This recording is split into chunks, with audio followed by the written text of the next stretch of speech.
What the fuck is up, world? Biyali, Tlaltik Pak. We back in this bitch.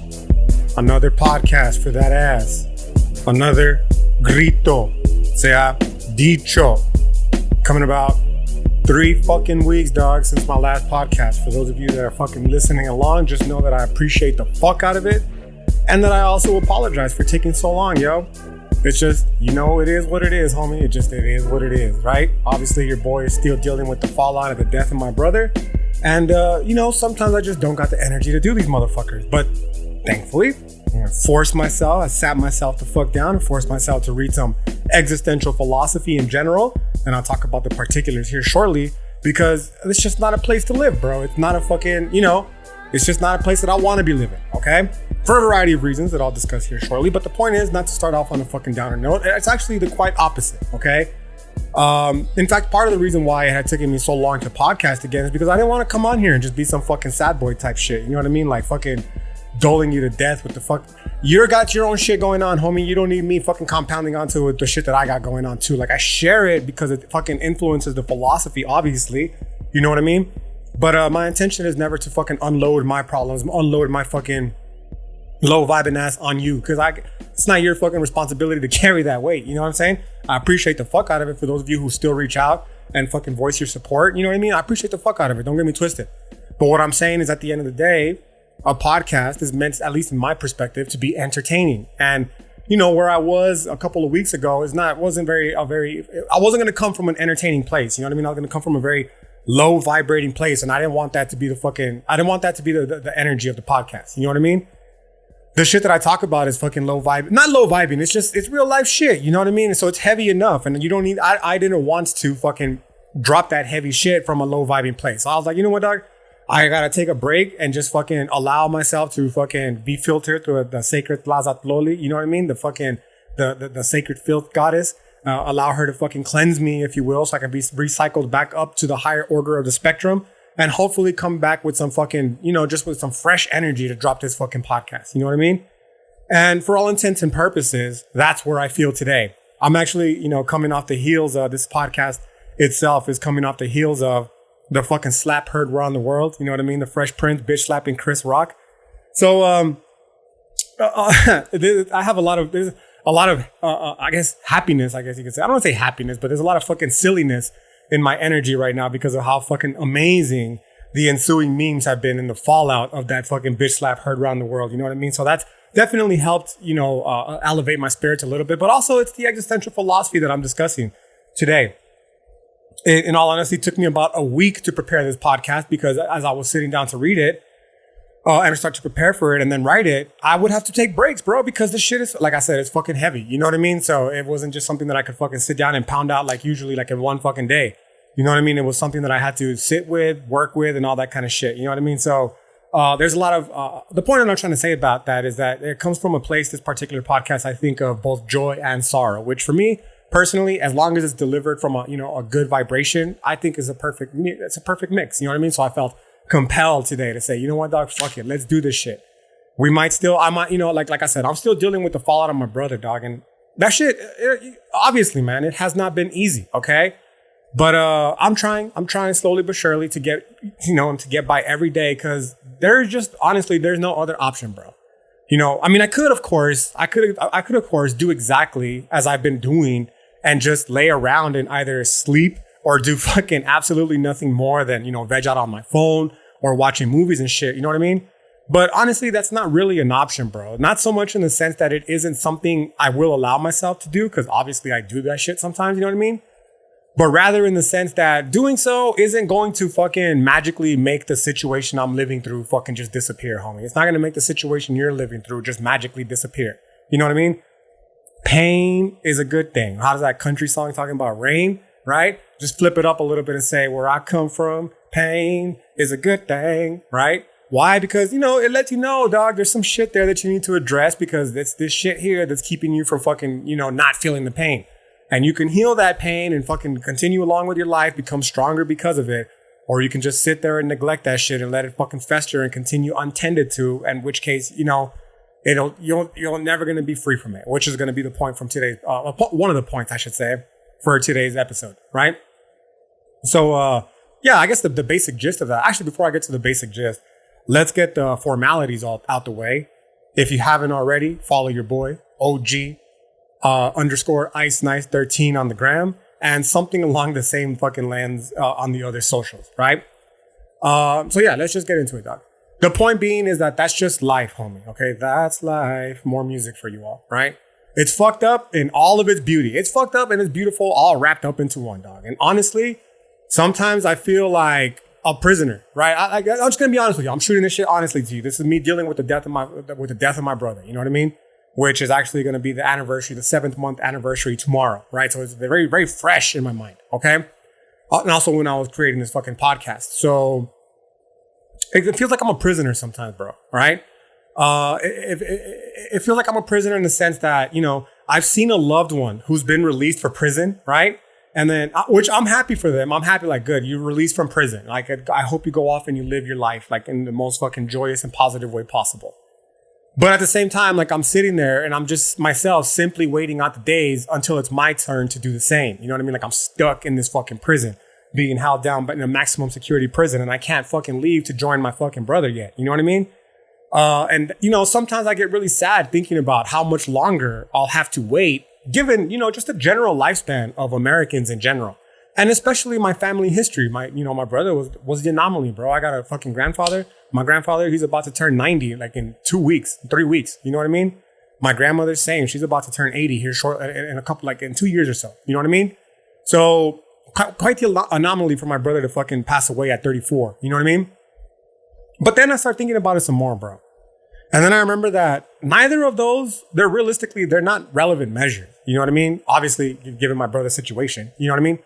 But the point that I'm trying to say is they're not relevant in the sense that how long I can expect to live, then, you know, it's a matter of chance, bro. This is some shit that can happen to anybody. Just because your family history is motherfuckers living up until their 90s and shit and beyond, don't mean that that's going to be the case for you. And it's definitely not the case for me. Like, I can only hope to. There's the great saying that tells us, you know, old age is a luxury afforded to very few, right? But, you know, when I get in my really fucking, you know, most macabre and depressed or, you know, sickness of spirit, okay, I start to think to myself, like, that I could fucking be gone next week, yo. You know what I mean?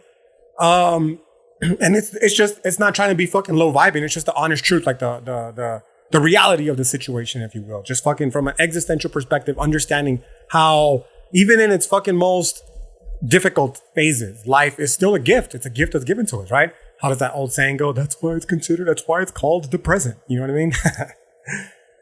Anyways, the basic idea here is that this fades away quickly, right? Because as much as I love and I miss my brother, and, you know, as much as I'm looking forward to seeing him again, being reunited with him in the fucking Mictlan, or at the very least, no longer having to live with the pain of his passing because, you know, I'll be fucking dead and I won't be living through shit, right? I recognize that this attitude, it shits on my brother's legacy, bro. And, you know, I try to put shit back in order because of that, okay? And what I mean by that is that my brother, bro, like, honestly, I'll talk about it for the rest of my life, okay? So if you're fucking fed up with hearing about it, I'm sorry, okay? I'm sorry, not sorry. But, yeah, dog, like, he loved life. He really did. And when I think about it, I realized to myself that not only would he be very disappointed to know that, you know, I'm not enjoying life right now because he's gone, but more importantly, it's a straight diss to the fact that someone, you know, who did love life so much had it taken away from them so early, while someone who, you know, like myself, as, you know, with the fucking just the present right now, the gift of the present right now, is lamenting the privilege of still being alive. You know what I mean? And that someone like that gets to continue on living while someone like my brother who fucking loved life doesn't. You know what I mean? It's a sneak diss in a way, bro. And I guess in a way, this is part and parcel of that whole guilt shit and existential philosophy, right? For those of us who have never, you know, who've done a formal study, we know that of existentialism. We know that, you know, shit like guilt, dread, anxiety, angst, all this kind of shit, right? All these human emotions, bro, they figure prominently, and these fucking philosophers are always yammering on about them. Okay. So for me personally, it would be a sense of survival's guilt in this sense, and the ensuing desire to help give life meaning in the presence of such feelings. You know what I mean?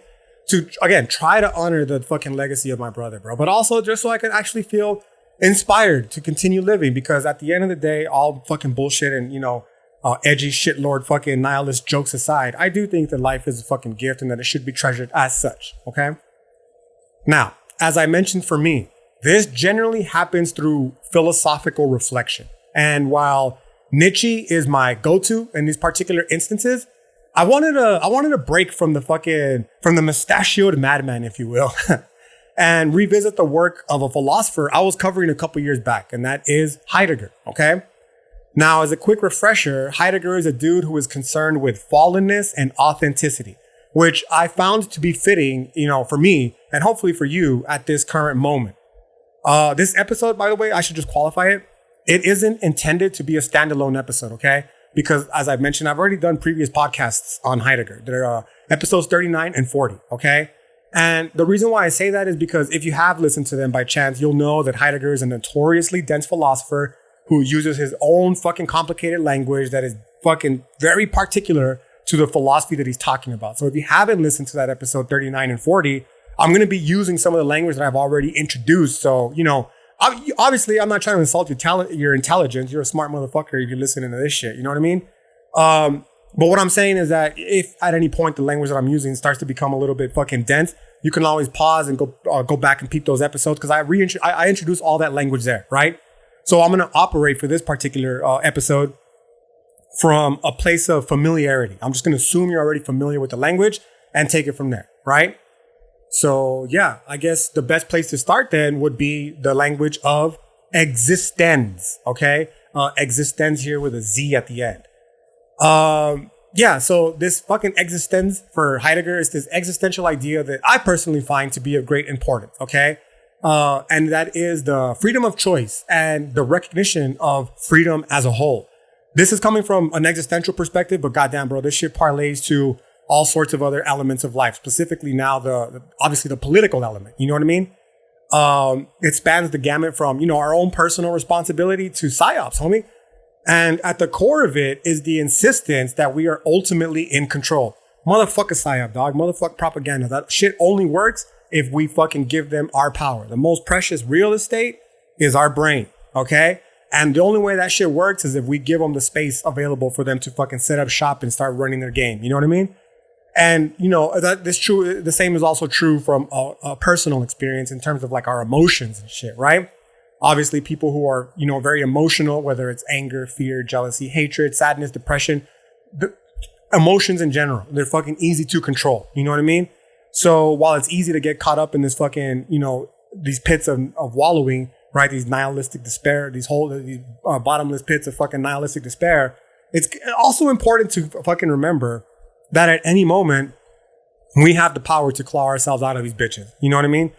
They, the fucking reptilians over at Illuminati headquarters, trademark, they don't want us to fucking believe this. They don't want us to even know this, okay? Because they understand full well that the game that they're trying to run only fucking operates if we allow them the fucking ability to manipulate us by way of our emotions and setting up shop within our fucking minds. You know what I mean? So I guess the whole point here then was being, for me personally, I was like sitting down and fucking lamenting shit. And I was just, in the middle of one of these lazy veg sessions. And I was like, yo, what the fuck are you doing, bro? Laying around vegging on fucking social media for hours on end, watching movies for hours on end is not helping you, okay? If you're fucking sad, do something about it, okay? Sit with the pain, meditate, work through it, etc. No matter what you do, don't fucking avoid it. As painful as it is, you gotta fucking work through it. You know what I mean? You're being subjected to a psyop. Who gives a fuck, homie? Educate yourself as to why and how, and then work to overcome it, right? And although this is a very prominent idea in existential philosophy as a whole, again, given that I'm discussing Heidegger today, it's good to, qualify by mentioning that in Heideggerian thought, this thought again comes to us, this whole shit that I just fucking summated for you, comes for us through his concept, again, of existence, okay? Now, to be fair, Heidegger's conception of existence is rooted in Kierkegaardian thought, okay? I've done a couple of Kierkegaard podcasts in the past. If you want to, fucking educate yourself on some Kierkegaard, if you aren't already familiar with him, I encourage you to go fucking look into them. I'm not sure the exact episodes, but you'll find them something along the lines of like, I don't know, being unto death is a Heidegger one. I don't know, man. Some Kierkegaardian shit. You know what I mean? They're there somewhere. Okay. Anyways, in this Kierkegaardian thought, this Heideggerian concept of existence is rooted in Kierkegaardian thought. Okay. But where he separates those truly existing beings who recognize their possibilities from those quote unquote men with so-called existence who do not, right? So what I'm trying to say here is that Heidegger, like Kierkegaard, is going to insist that freedom of choice and the recognition of this freedom is the very essence of existence. Now, Heidegger, in his notoriously dense way, he's going to want to tell us that the essence of Dasein consists in its existence. So existence then is loosely translated as standing out, okay? It's the projection of possibilities, if you will. This existence itself, it does not have possibilities in the way that like an acorn has the possibility to become an oak tree, for example, but it is its possibilities, right? Now, basically when they're saying that it is its possibilities is that they're going to insist that humans, right, specifically Heidegger for sure, we don't come with a set definition of potentialities. Like, it's a fucking free-for-all. The best thing that we can hope for is that you personally reflect on who you really are as a person and then find the things that you truly value and then work towards fucking manifesting those, right? But this idea that humans come to this motherfucker the same way that an acorn comes with this set pattern of behaviors, the acorn can never be anything but an acorn, okay? That is its fucking, that is its essence. That is not true for humans, okay? So when we talk about the existence being our possibilities, that's what he's talking about. You can be whatever the fuck you want, dog, right? Now, since Dasein itself is its own possibility, this implies that we should not expect to, find a general set of potentialities or possibilities for human beings. So what I mean by that, again, just to revisit the previous idea, is that Heidegger, he's going to tell us, okay, again, that there is no human nature per se, and that because of that, there is no given human endeavors. This is perhaps one of the more subtle elements of the whole, oh, God is dead shit. You know what I mean? And that is the idea that culture, Western culture itself is predicated, it's fucking grounded in the belief of a Western Christian God. So everything that we do from fucking working 9 to 5 and all that type of shit is grounded specifically in this fucking Protestant Christian God, right? So you get the Protestant work ethic and you ask yourself questions like, why do I got to work 9 to 5 and capitalism and all this bullshit? A lot of it is rooted in the idea that for Protestants, working was a way of showing homage to their Christian God. You know what I mean? It's the whole idle hands of the devil's playground type shit. If you're fucking sitting around with your fucking dick in your hand, you got a lot of possibility for the devil to enter your life, right? So what he's saying then is like that shit's just fucking, that's just a matter of chance, bro. It could have been any other fucking way as it was before, for instance, the European colonizers stepped foot onto Turtle Island. There was no capitalism. There was no fucking working 9 to 5. There was no Christian God. That shit is just one of the many potentialities or possibilities that are available to human beings, okay? And there's no fucking, it's not an intrinsic fucking part of our existence, are they? Because again, there's no given human endeavors, right? We're basically, to summarize it in a non-philosophically jargonish way, we're riding our own waves, homie, okay? There is no one correct way to get through this life. Now, in spite of the indefinitely large number of possibilities available to Dasein, our existence, right? These possibilities are based on a single pair of possibilities, I should say, right? And that is the possibility of being authentic or winning oneself, and the possibility of being inauthentic or losing oneself. The various responsibilities, the various possibilities that are available, they differ in nature, okay? This is a non-issue, right? Whether you choose to be an artist or a businessman, a fucking saint or a revolutionary, homie, that's not the issue. Because again, there is no predetermined set of correct human behavior. We're all riding our own fucking wave, right? What is the issue is how we personally engage with these projects, if you will, okay, to use some of the Heideggerian language introduced before, that we choose, these projects that we choose. That's the fucking measure here. You know what I mean? And that is because the possibility of authenticity and inauthenticity, according to Heidegger, those are not up for debate, okay? So the best example that I can give you here is like me personally. Obviously, if you follow me on the gram and shit, or if you listen to this podcast long enough, you'll know that one of the projects that I have fucking given as part of my existence is jujitsu, right? And I can tell you sometimes, like, for the most part, like 90% of the time, bro, I fucking love jujitsu. I show up eager to fucking learn new moves and choke motherfuckers out, right? Because I'm engaging with it in an authentic manner. But sometimes I get burnt out, bro. I fucking train too much. I got a lot going on in life. And going to jujitsu tends to become a fucking burden. I only do it because I got to thug it out and fucking deal with it. You know what I mean? But I can tell you without fucking any qualm whatsoever that when I do so, I'm engaging with the actions of jujitsu, with the whole process inauthentically, because I'm not approaching it with the correct mindset. You know what I mean? And this is what Heidegger is trying to tell us. You know, it's not about what project you choose. It's how you engage with these fucking projects that determines, right, the quality of our life, which itself is determined by our authenticity or our inauthenticity. Heidegger's going to want to tell us that, you know, these possibilities that I've been talking about, they're essential to Dasein's existence. That they are the very nature, again, of existence. They are, more succinctly, I should state, the possibilities concerning the manner of Dasein choosing among possibilities in general. This is just a really fancy philosophical way of saying that it's all in our mental approach to the shit we do in life, homie. One of the most important bands that I ever discovered as a youth was Bad Brains. And for a variety of reasons, you know what I mean? Then the fucking bumping, slamming ass music is just one of them. Perhaps the most important one, though, if I'm just being completely 100 with you, is the positive mental attitude, right? It was through, you know, the whole hardcore movement in general, but it was through Bad Brains that I was introduced to the whole school of positive mental attitude, right? The idea that no matter what life throws at you, you engage with it in a fucking positive mental way, right?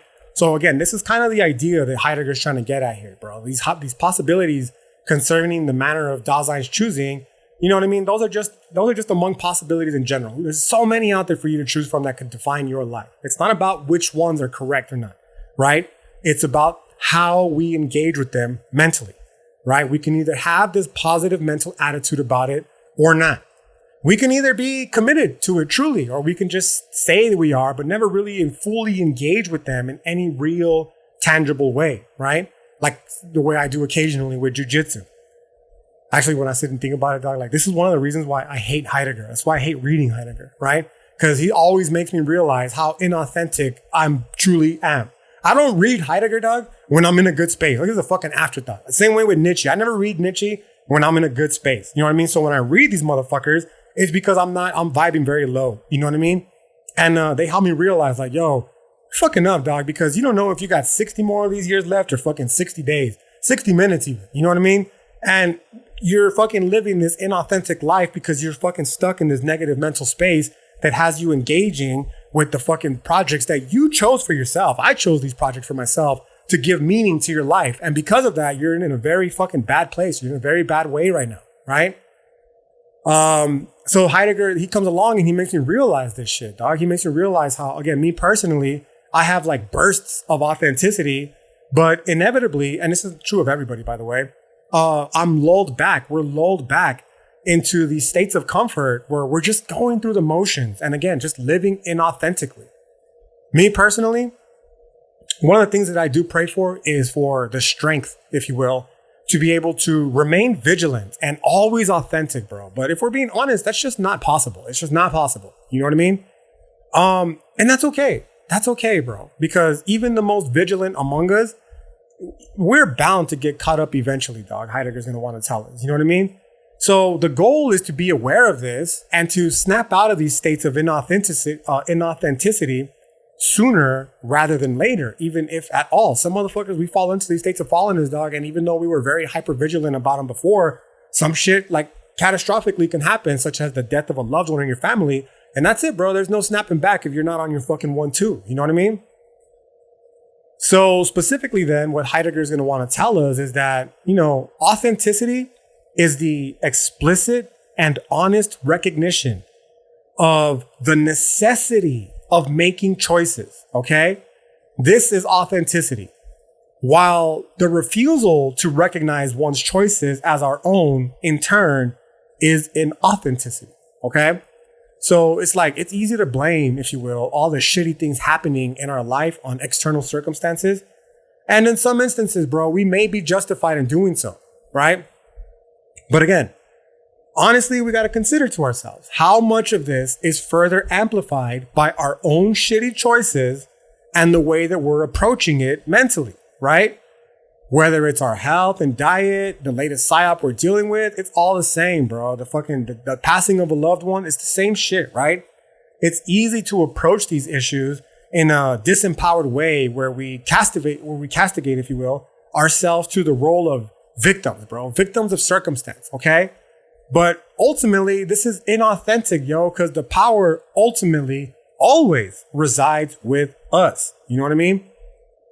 So in this particular sense, then, like when I was talking about my brother, the idea is like, there's nothing I can do about that. That is just the facticity. We'll talk about it here shortly in more detail, the facticity. But that is just the fucking harsh truth of reality for now. You know what I mean? My brother's dead, okay? I can't take that back. There's nothing I can do that's going to change that. You know what I mean? And I can sit around and fucking mope about it all day. That's not going to fix anything, right? Ultimately, I alone have the power to be able to fucking not overcome it, because that's not something you fucking ever overcome, but to learn how to deal with it in a more healthy way. And the only way I'm going to be able to do so is by approaching it with a positive attitude. I can sit here and fucking lament his death and his passing, like, oh, it's not fair, blah, blah, blah. You know what I mean? Or I can just accept it for what it is and just keep it moving, dog, in a positive way, in a way that says, you know what, I'm going to get through this in the best way that I possibly can, right? So again, to that end, I'll reiterate for existence. This existence is understood as possibility, right? And the only possibility not available to mankind is to give up possibilities. Heidegger's going to want to tell us. It's like one of those fucking little conundrums. You can't imagine a tree that doesn't exist type deals. Same fucking issue for Heidegger here, right? It's going to tell us you can't give up the fact that you have possibilities, bro. It's part and parcel of being a human being. The choices always are. The choice is always ours, right? Again, insisting on that fucking radical freedom type shit. He's going to want to tell us, Heidegger, is that existence is also defined as, and bear with me here because obviously I don't speak German, but the word is sein können, right? Sein and then können, two ends, right? Or just in English, the possibility of being or not being our own self, right? Existence, we're told, is the possibility and necessity of choosing oneself, of formulating a conception of oneself and a set of projects, goals, and values for oneself, right? So to say that Dasein is their existence rather, is to say that to be human is to have free choices. Again, I just cannot continue to emphasize the importance of fucking freedom here, bro. Owning our fucking choices, right? For better or for worse, no matter what, understand that it's always in our fucking power to do so, right? To say that man is his possibilities or freedom in turn is to stress the radical difference between Dasein and every other sort of being, bro. Which brings me right back to the importance of freedom. And this whole thing about separating Dasein from every other existing being is going to become very prominent at the end, bro. So bookmark that thought for now, okay? But for now, I'm going to continue to fucking focus on the importance of freedom, right? Specifically by, situating it again in the Western Christian or scientific reductive world that we're living in, right? Because freedom of choice and action, they're intimately intertwined with moral considerations, which if we've learned anything from the existential philosophers that I've discussed so far, it should probably be that, there's a lot of things, okay? But one of the things is that when it comes to morality, it's more about the quality of life that we're living so much as with the way that we engage with one another, right?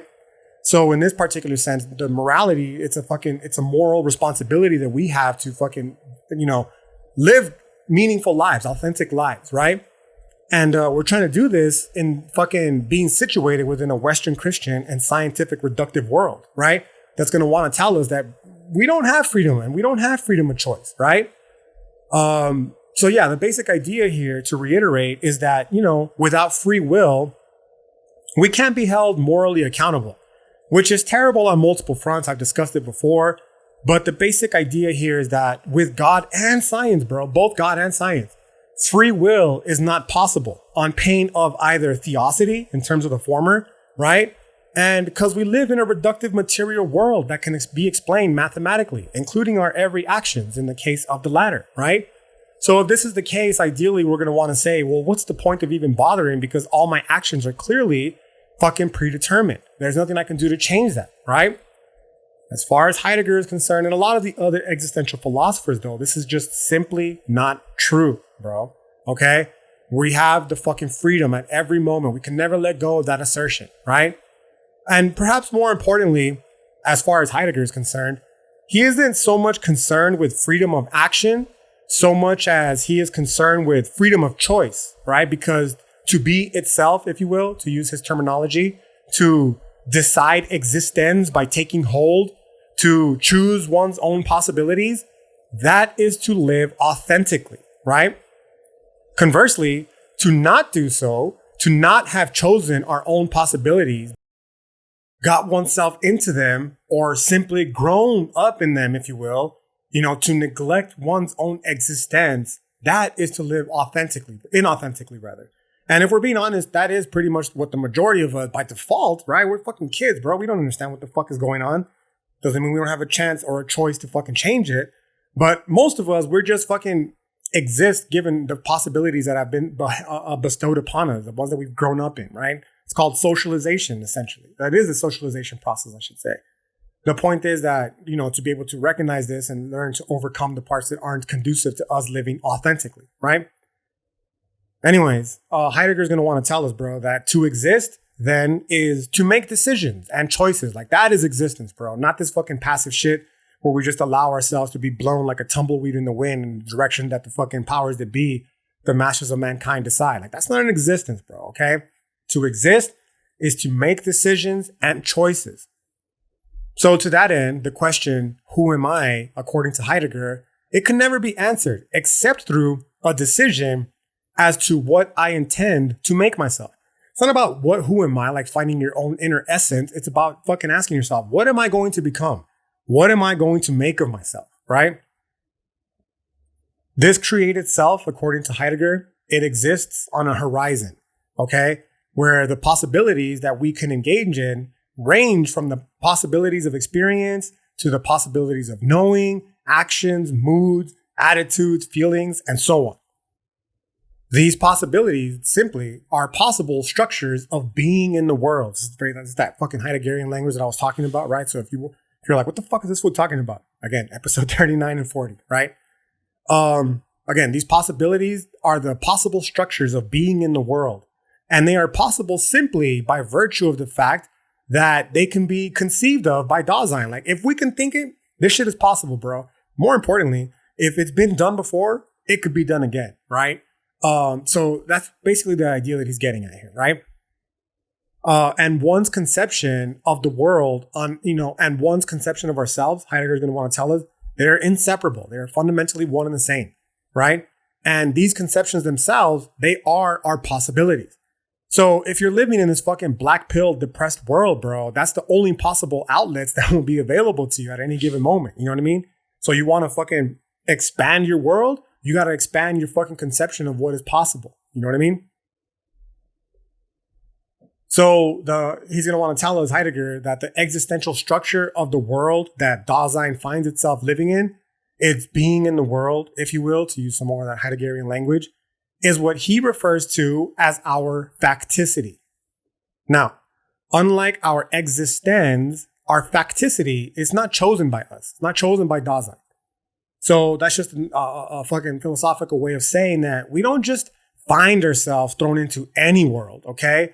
We're thrown into a very fucking specific ready-made world, such as the one that we're living in here, the 21st century, whether it be in America, Mexico, Europe, whatever, right? We are born of a given set of parents and this particular body into these particular social environments and so on. That's all shit that we don't choose, right? Our facticity. We cannot choose this, okay? This is going to be the equivalent of what he's going to call our thrownness or our Geworfenheit in German, right? And we'll talk about this here a little bit more shortly. But for now, what he's going to want to tell us is that our entire past is our facticity, okay? As it's the set of facts which we have no choices about anymore. The past is gone, homie. You can't fucking change that anymore. You know what I mean? And because of that, there's no choices to be made about it. He's also going to want to tell us that our bodily presence in the world, that this is part of our facticity. Because, you know, we can use it to leave this place, this country, this fucking planet even, if we're fucking fortunate enough to do so. But we are always fundamentally stuck within our bodies, with this body. You know what I mean? So that's also another facticity. You cannot change this. Maybe one day when the fucking metaverse and all that fucking consciousness downloading into robots takes place. But for now, this is us, homie, right? We up in this bitch. You know what I mean? Moreover, he's going to want to tell us that our facticity is the set of all quote unquote givens, which we will encounter in our existence. We are not, however, determined to react or respond to these givens in a predetermined form. Because again, freedom, including freedom of choice, is paramount in existential philosophy. So yeah, like you may be hardwired or have even developed particular ways of reacting in certain situations. Shout out to the Fresh Prince, bitch slapping Chris Rock again, right? But these are not fixed, okay? And they're let alone not determined, and they can be changed, bro, for better or worse. That might have been the way that you were programmed to fucking slap people who were fucking making fun of you. If you ask me personally, probably not the best way to fucking engage in it. Not because bitch slapping people who deserve it is not the correct thing to do, but because when you're in a capping session and you fucking get upset and you physically assault someone, that just lets everyone know that you fucking lost, basically, right? If someone can get a rise out of you where you feel the need to fucking put hands on them, you just couldn't take the heat is what it boils down to. You know what I mean? You can change that. You can fucking get clowned on enough where you say, you know what? I'm getting clowned on. It is what it is. Like, it's part of the process. You know what I mean? Like, I'm going to take it for what it is. Okay. Or you can fucking devolve worse and go from fucking smacking people to fucking capping people, essentially. You know what I mean? Like, it's not fixed in any particular way. Whatever the case, Heidegger is going to tell us that our existence always forces us to choose our own attitudes and projects concerning the givens in our life. So again, yeah, we find ourselves in this body and we can in turn choose to either worship it or degrade it. We can choose to treat it as a quote unquote curious thing or to use it as a tool for spiritual enlightenment. The point being here that the choice is always ours, okay? And the same holds true about our lived conditions.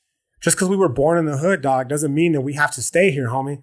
And, you know, just because you were born in the burbs doesn't mean that you'll stay there either. You know what I mean? How many motherfuckers from the hood get one come up and they're fucking gone from this bitch forever? And conversely, how many motherfuckers from the burbs get one fucking cocaine addiction and end up on the fucking streets? Like, it happens all the time, right? Conversely, we can choose to ignore both and live a life with absolutely no regard to the effect socioeconomic factors have on our lives, right? That choice is also ours because, again, it's our attitudes, right? Our attitudes and plans for confronting these circumstances that are always undetermined by anything except for us, right? What Heidegger is going to want to tell us is that these choices, they're further facilitated by our quote unquote being tuned into the moods we experience, right? Finding ourselves in the world. For me personally, this is the part where when I was fucking working through this, right? I'm almost near the end of this bitch, right? And when I was working through this, it really started to hit. Like, I'm choosing this. I'm choosing to respond to the death of my fucking brother from a negative perspective. It's a shitty situation. Don't get me twisted. I'm not trying to dismiss it in any way, shape, or form. But me engaging with it in a low vibing state with a terrible mental attitude is not helping anyone, bro. That was the mood that I was in. And I had to recognize that mood because that mood is how I fucking navigate the world. And, you know, the goal is to try to, you know, being tuned is not about fucking changing our mood, if you will, necessarily from a negative one to a better one, so much as it is being aware of the various moods that we have for engaging with the world, right? The most prominent example that I can give you is going back to the very beginning of the podcast, sitting with the pain, for instance. That is a mood in which we engage with the world. Pain. It's there for a reason, okay? Pain isn't, everything in our existence is there for one reason or another, okay? We've been socialized in such a way to fucking view pain negatively, okay? But it's just, I don't personally think that that's true, okay? Again, pain is a good thing. It lets you know something is fucking wrong, bro. But if you're not in tune, you know what I mean? If you're not being tuned to your fucking moods and shit, it's very easy to fucking dismiss that feeling of pain and then gets caught up in this fucking cycle where we're, ignoring it by way of, these self-destructive patterns of behavior like social media, mass social media consumption, watching fucking movies all day, sleeping and shit. And then that becomes our default mode of living. And the next thing you know, like the pain is still fucking there, but you're so caught up in this cycle that you literally can't even recognize it because you're not tuned into your own fucking emotional state. You know what I mean? So in this sense, then mood, again, is a product of being tuned into, if you will, everyday routine. So, you know what I mean? Like this is a, for Heidegger, right? It's not a continuous experience, bro. It's not this mood, a continuous experience that is felt at all times. And it ain't even a particular exciting one that arises from the famous existential traumas, if you will, of other philosophers. Rather, again, this mood is a product of being tuned to the everyday routine. So, when it comes to trying to understand how this mood works, rather than thinking again of the grand trauma of a near-death experience, for instance, right, that wakes us up from our state of fallenness, as is so commonly told, mood is better expressed by the dreary 9-to-5 life on a rainy Monday morning. Okay, it's a very poetic way of expressing it. For Heidegger, it's this dreariness of everyday existence that he's concerned with, okay, an essential structure of Dasein that he refers to as fallenness, which is the tendency to experience life as a burden that has been foisted upon us. The state of fallenness is the tendency to experience life as a burden that has been foisted upon us. So again, this is where I have, me personally, found myself recently, and I'm actively working to try and overcome it, bro. My brother, he loved life. And so in an effort to honor his memory, I'm trying to shake myself out of my own state of fallenness to live for him and myself, bro. To appreciate the fact that I'm able to still be here up in this bitch, okay? Because after it's all said and done, I know he'd be very upset to find out that I'm not, that I'm living in this fucking dreary state where I don't appreciate life as a gift, but instead I'm fucking approaching it as a burden that's been foisted upon me.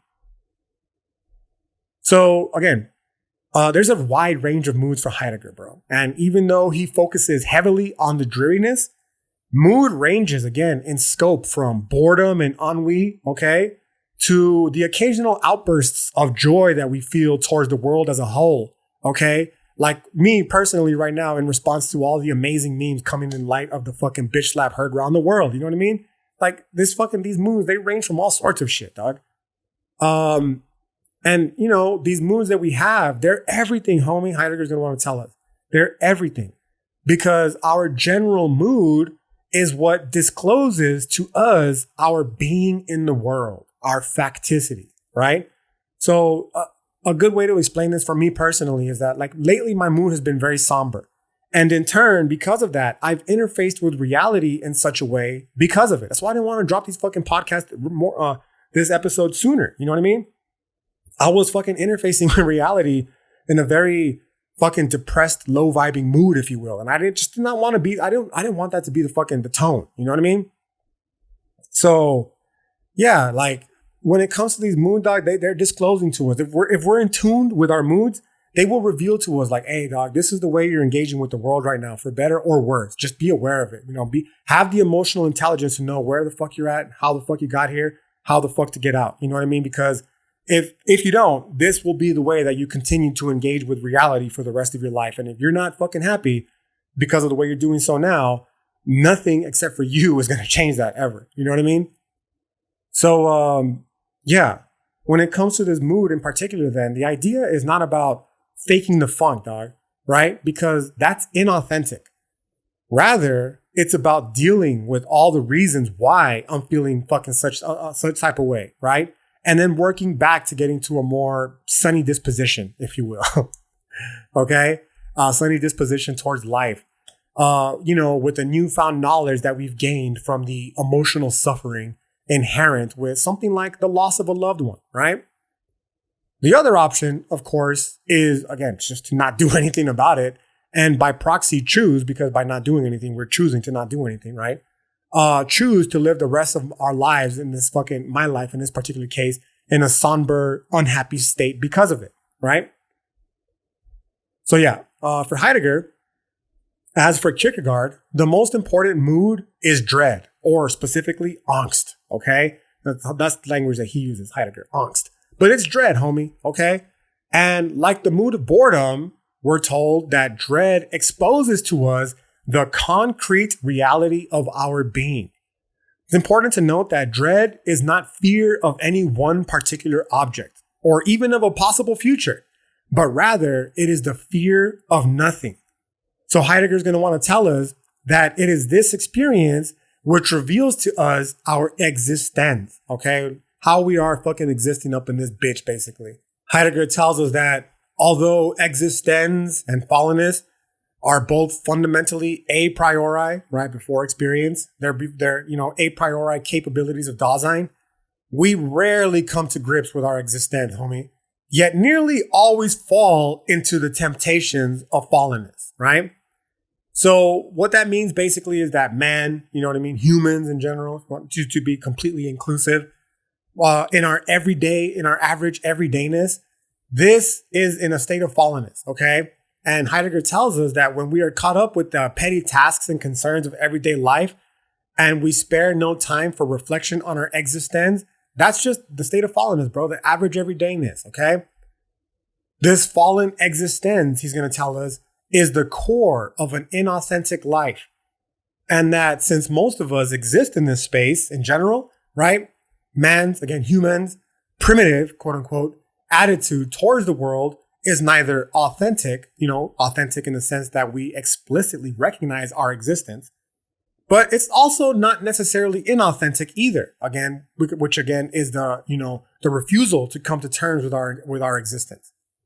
Instead, he tells us our primitive mode of being is this undifferentiated, primitive everydayness, right? Again, an unreflective life is not worth living type shit, right? This undifferentiated everydayness, Heidegger tells us, is characterized by the fact that it is by nature unreflective. You don't ever take a moment to sit back and consider who you are, where you came from, where you're going, etc. Right? You're just going through the motions and you're, again, wherever the fucking winds may take you type shit, right?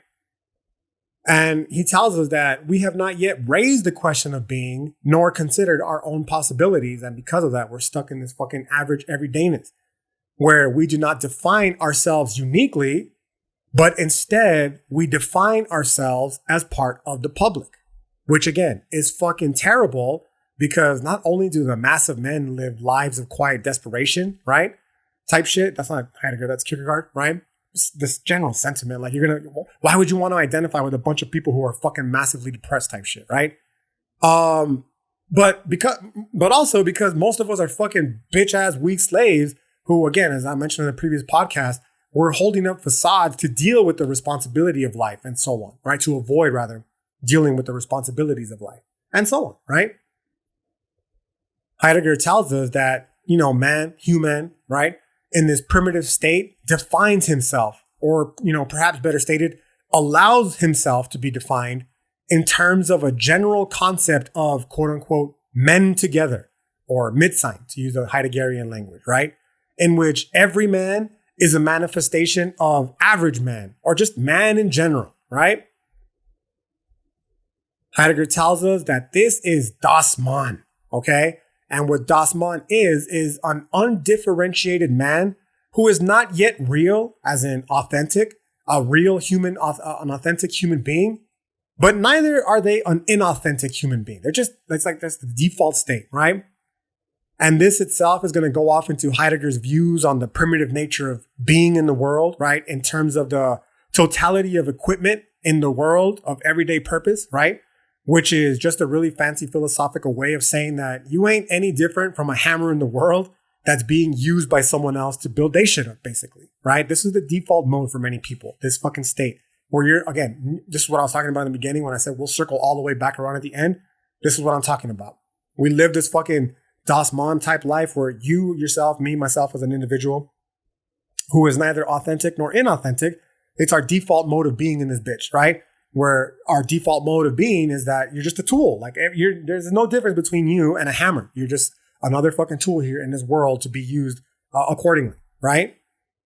And yeah, I want to end it here, yo, because this is a perfect segue for some shit that I've actually been wanting to talk about for a while now, and that is human capital. So in this next episode, I'm going to pick up on the human capital, and it's going to be grounded specifically on this fucking episode, right? For now, just like a quick looking forward, this human capital shit, it's in the wake of, the ongoing pandemic, but specifically, it's really added another level recently with fucking Klaus the anal swab, right? His homie specifically talking about turning humans into capital, right? I forget this fucking dude's name, right? He's fucking one of Klaus Schwab's advisors from the IMF, okay? And World Economic Forum, sorry. And the basic idea is that he was on this fucking, he was being interviewed, and he starts talking about how humans are, how they become hackable animals, and the idea of free will is fucking non-existent now, right? Non-existent. So I want to stop with the Heideggerian shit there, because I'm going to fucking delve all into that kind of shit. And that's what he's saying, right? That's the average default mode, is where, you can be just nothing more than a tool, which is exactly what fucking anal Schwab wants and his homies want, right? They don't want humans with fucking free will and choice and the ability to fucking make our own decisions. They want to be able to fucking control and use us the way a fucking carpenter uses a hammer to build whatever the fuck that is that they're building.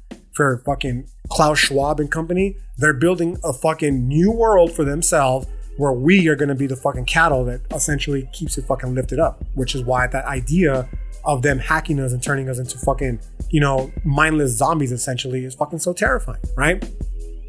So again, you already know the shit I'm going to talk about then, but where I'm going to flip the script again is in this Heideggerian existential lens, when the argument is made that, obviously I disagree with what the fuck Klaus Schwab is doing and his homies are doing, you know what I mean? But I'm going to add the existential lens to it and say yo, if you choose to be this DOS man type motherfucker, in spite of all the evidence to the contrary, then that's on you, homie. Because honestly, at the end of the day, we can't save anyone but ourselves, okay? They're literally openly telling us what they think, that we're nothing more than fucking hackable animals, okay? That can, be, hacked to do their bidding. And, we're trying to tell motherfuckers yo, these people that you're fucking holding up to be these saviors, they're not looking out in your best interest. But, we keep getting shrugged off and fucking degraded as unhinged conspiratorial fucking fuckheads, you know what I mean? To which, at the end of the day, the only power that we have at that point is to just fucking shrug it off and say, all right, man, cool. It is what it is, you know what I mean? Not because we don't care, but because in order, to begin to understand what that means and all that it entails, you have to first go through this Heideggerian process of shaking ourselves out of the state of fallenness first. From moving from this fucking Das Mann to a more either authentic or inauthentic life, you know what I mean?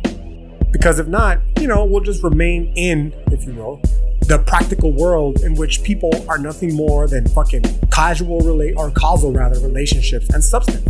Or are not rather causal relationships and substance, but just tools that are there to fucking be used to get jobs done. Tools that are there to build shit, you know what I mean? In this case, fucking whether it's a house or a fucking whole ass new world, right? And yeah, it's about as good a point as any to fucking wrap this bitch up. I hope you all enjoyed it, and I'll see you next time. Hope you have a great rest of your day, night, afternoon, whatever the fuck morning it is that you're listening to this. And yeah, I'll see you next time. Peace.